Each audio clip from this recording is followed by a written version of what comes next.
செங்கத்தில் மழையால் தக்காளி வரத்து குறைந்துள்ளதால் ஒரே நாளில் 30 ரூபாய் வரை விலை அதிகரித்து 80 ரூபாய்க்கு விற்பனை செய்யப்படுகிறது. திருவண்ணாமலை மாவட்டம் செங்கம் சுற்றுவட்டார பகுதிகளில் கடந்த வாரம் முழுவதும் தொடர் மழை பெய்தது. இதனால் செங்கம் சுற்றுவட்டார பகுதிகளில் இருந்து வரும் தக்காளி வரத்தும் ஆந்திரா மற்றும் கர்நாடக மாநிலத்தில் இருந்து வரும் தக்காளிகள் வரத்தும் குறைந்துள்ளதால் 20 ரூபாய்க்கு விற்பனை செய்து வந்த தக்காளி நேற்று 50 ரூபாய் வரையும், திடீரென ஒரே நாளில் இன்று 1 கிலோ 80 ரூபாய்க்கும் விற்பனை செய்யப்படுகிறது.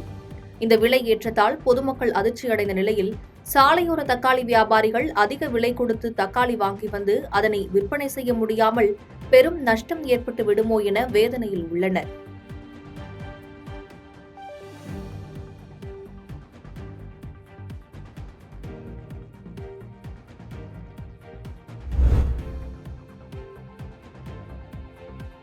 கோவில்பட்டி நியாய விலைக் கடையில் கற்களுடன் விநியோகிக்கப்பட்ட கோதுமையை வட்டாட்சியர் அலுவலகத்துக்கு கொண்டு சென்று கொடுத்ததால் பரபரப்பு ஏற்பட்டது. தூத்துக்குடி மாவட்டம் கோவில்பட்டி பாரதி நகரில் உள்ள ரேஷன் கடையில் காலை வழக்கம் போல் பொருட்கள் விநியோகிக்கப்பட்டுள்ளது. அப்போது நியாய விலைக் கடையில் விநியோகிக்கப்பட்ட கோதுமையில் கற்கள் அதிகமாக இருந்துள்ளன. இதனை கண்ட நபர் ஒருவர் கற்களுடன் விநியோகிக்கப்பட்ட கோதுமையுடன் வட்டாட்சியர் அலுவலகத்துக்கு வந்து காண்பித்து புகார் தெரிவித்துள்ளார். இதையடுத்து வட்டாட்சியர் உத்தரவின் பேரில் வட்ட வழங்கல் அலுவலர் பாண்டியராஜ் உடனடியாக சம்பந்தப்பட்ட கடைக்கு சென்று ஆய்வு மேற்கொண்டார்.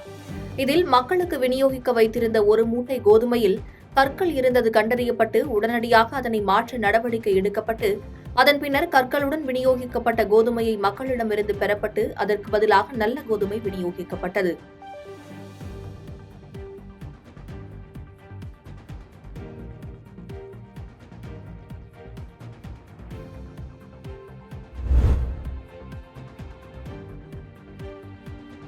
விபத்தில் காயமடைந்தவருக்கு தவறான சிகிச்சை அளித்த தனியார் மருத்துவமனை மீது நடவடிக்கை எடுக்க கோரி பாதிக்கப்பட்டவர் மாவட்ட ஆட்சியர் அலுவலகத்தில் புகார் அளித்துள்ளார்.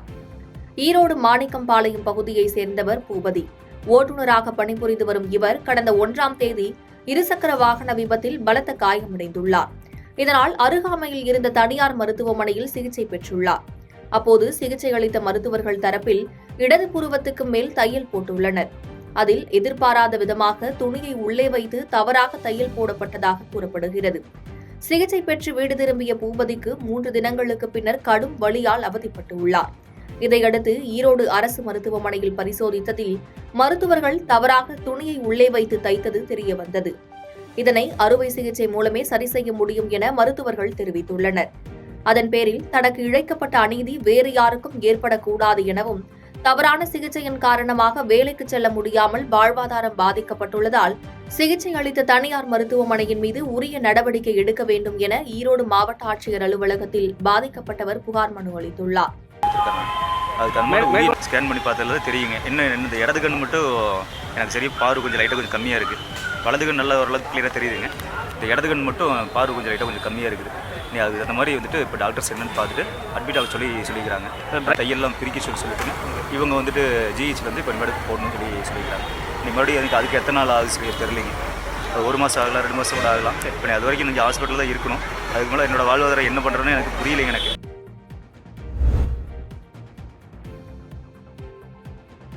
பக்ரீத் பண்டிகையை முன்னிட்டு கேவிக்குப்பம் ஆட்டு சந்தையில் ஆடுகள் படுஜோராக விற்பனை செய்யப்பட்டது.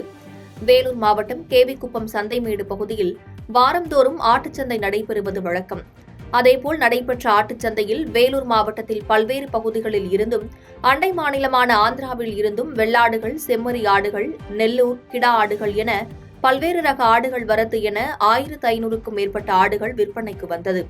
படுஜோராக நடைபெற்ற ஆட்டுச்சந்தையில் 10,000க்கும் மேற்பட்ட ஆடுகள் விற்பனையானது. வரும் 17ஆம் தேதி இஸ்லாமியர்களின் முக்கிய பண்டிகைகளில் ஒன்றான பக்ரீத் பண்டிகை வருவதால் ஆடுகளை வாங்க வியாபாரிகள் குவிந்தனர். இதனால் இந்த வாரம் 1 கோடிக்கு மேல் ஆடுகள் விற்பனையானதாக வியாபாரிகள் தெரிவித்தனர்.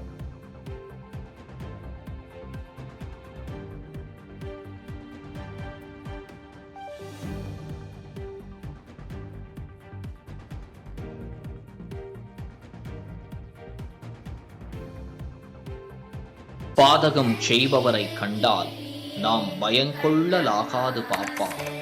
மோதி மிதித்து விடு பாப்பா, அவர் முகத்தில் உமிழ்ந்து விடு பாப்பா.